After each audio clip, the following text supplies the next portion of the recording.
je m'appelle Michel Chadesson, donc je suis responsable de la librairie Texture.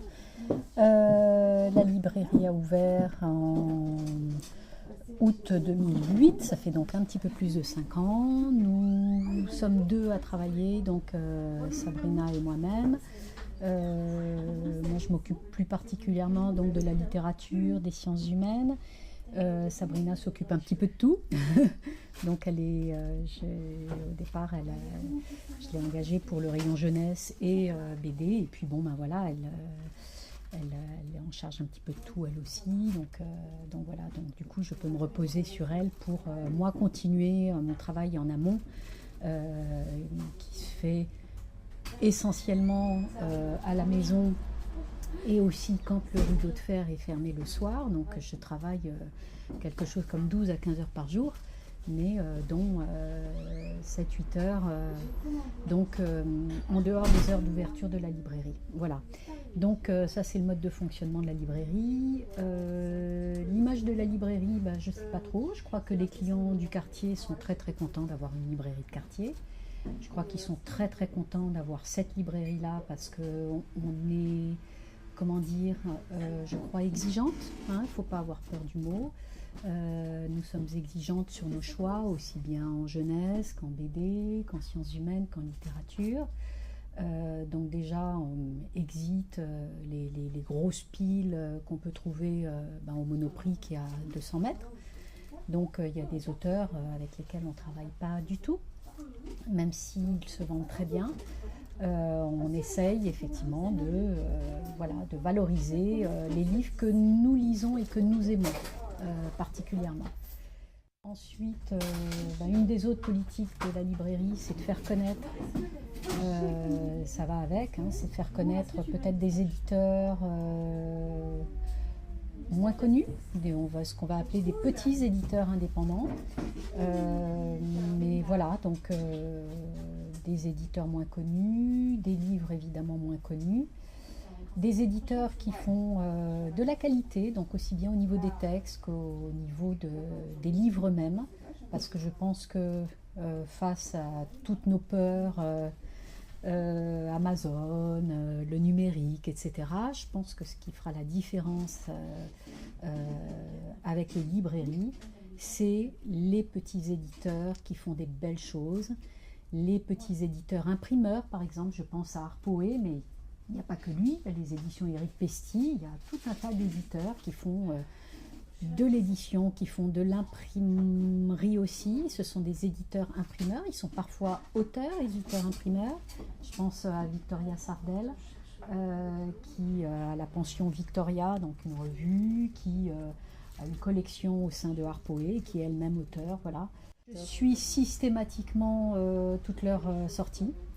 On a une table qui leur est dédiée, voire 2 tables. Ils sont systématiquement en vitrine toute l'année. Et j'ai commencé il y a 2 ans, comme ça pour m'amuser, petit reportage, je vais les voir, je prends quelques photos et Texture a un site Facebook. Et donc le site de Texture sert aussi à mettre en avant, donc par le biais de ces petits reportages photos, sert à mettre en avant ces éditeurs. Voilà, donc vous pouvez trouver sur le site de Texture. Voilà, j'ai pas de blog parce que j'ai pas le temps de m'en occuper, mais Facebook est plutôt assez actif, donc on y met nos animations à venir, mais on y met aussi donc quelques petits reportages comme ça. Donc concrètement, voilà, ils ont une place dans la librairie toute l'année. On change au fur et à mesure de leur production, on change le titre des livres. Les livres plus anciens se retrouvent dans notre rayon. J'ai un grand rayon poésie. Alors c'est vrai que par rapport à la taille de la librairie, c'est assez drôle parce qu'il est très imposant. Mais voilà, c'est un choix, voilà. Alors les animations, on en fait une 20aine par an en moyenne. Alors ça peut être 25, ça peut être 18, 15.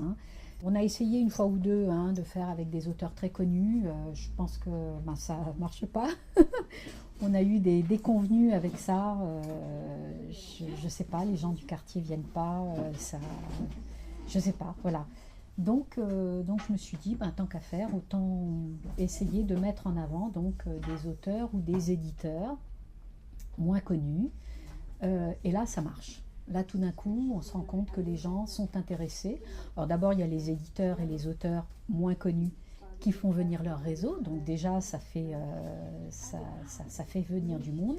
Et puis, les gens du quartier sont intéressés par des choses dont ils n'ont jamais entendu parler. Voilà, donc là, on a des soirées à venir avec, en novembre, Gaël Obiegui qui vient de sortir un livre chez Vertical. Le 15, on a un poète, Jacques Moulin, qui sort un premier livre à l'Atelier Contemporain, qui est déjà une revue, le nom d'une revue. Ensuite, on va mettre en avant en décembre, par exemple, Zone Sensible. Le 29 novembre, Jacques Barbeau aux éditions Nous. Voilà, donc j'en oublie, mais ils sont déjà sur Facebook, ils sont déjà cités. Vous pouvez les retrouver, voilà.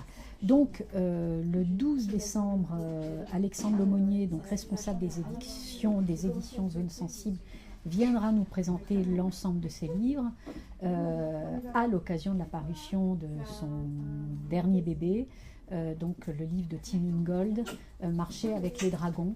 Tim Ingold est anthropologue et donc voilà, il continue son interrogation entre l'homme, culture, environnement.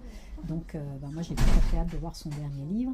Alors chaque parution des livres de Zone Sensible, c'est pour moi un événement absolument incroyable parce que les livres sont d'abord vachement intéressants, parce qu'ils sont toujours à la croisée des chemins, donc c'est entre anthropo, économie pour un des derniers, entre l'anthropo, la musique, enfin bon, ça couvre plusieurs champs disciplinaires. Moi je trouve ça vraiment très très intéressant. Ils sont beaux, graphiquement parlant. Là évidemment c'est Alexandre lui-même qui fait les maquettes. Voilà, donc il a pour l'instant 1, 2, 3, 4, 5, 6, 7 livres à son actif. Le 8e donc va sortir là avec le livre de Tim Ingold. Il faut savoir que c'est un bonhomme qui a 38 ans. Il est extrêmement actif parce qu'en dehors de Zone Sensible, il est aussi enseignant, graphiste. Il est aussi étudiant. Il prépare un mémoire d'anthropologie à l'École des hautes études en sciences sociales. Il habite Bruxelles, par ailleurs.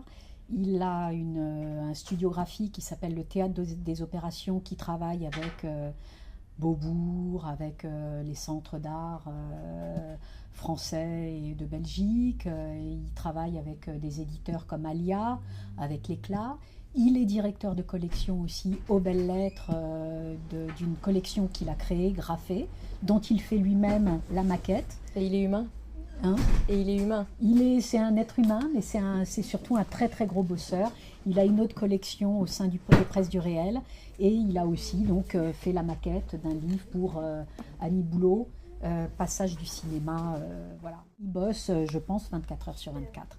C'est un gros travailleur et on voit le résultat. Et moi, je suis absolument admirative de tout ce travail, toute cette production. Est-ce que Textor fait partie d'un réseau de libraires ou pas? Alors, on fait partie depuis peu du réseau Paris Librairie.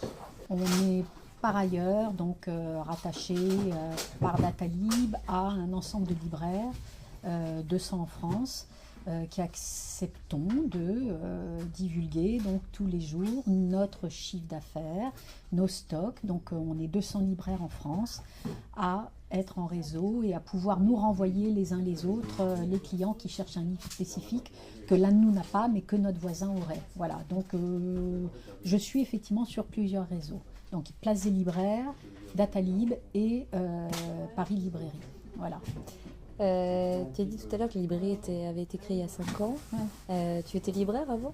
Alors j'ai été libraire 2 ans, j'ai appris sur le tas. Donc j'ai été libraire 2 ans, moi j'étais universitaire auparavant. Donc voilà, j'ai été embauchée pour monter un rayon sciences humaines dans une librairie. Le rayon m'a tourné tout de suite. Et voilà, donc au bout de 2 ans, ça s'est un petit peu mal passé. Donc j'ai décidé de monter ma propre librairie. Et les sciences humaines sont bien représentées ici? Oui, ici, oui, je pense qu'on est une des seules librairies dans le 19e à avoir un rayon de fond sciences humaines. Sinon, la seule librairie, oui d'ailleurs. Merci.